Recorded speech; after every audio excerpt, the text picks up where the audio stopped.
The formwork for the concrete floor takes months of planning and requires constant use of a crane to set the pieces in place. Good progress is being made with all 3 basement levels being built at once. Elsewhere on site, works are underway preparing the last of the foundations and installing underground drainage. Before some sections of the B2 basement slab can be poured, the concrete structure that supports the lift and stairwells needs to be installed. Half of the basement level B1 floor concrete is almost complete, with the concrete crews ensuring an even surface for what will become the basement car park B1.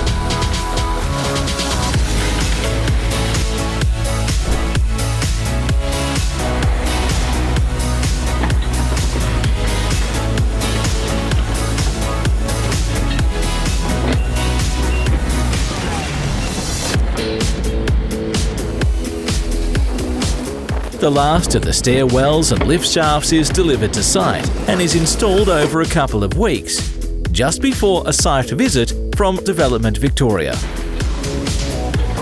Development Victoria is very excited to deliver this project in partnership with Regional Development Victoria. It's a really exciting opportunity to create jobs for Ballarat, and we are thrilled to have Kane Nicholson on board to deliver the project with us.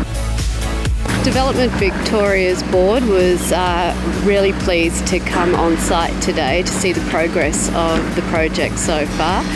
We're thrilled that Development Victoria has been appointed to deliver this project on behalf of the state government.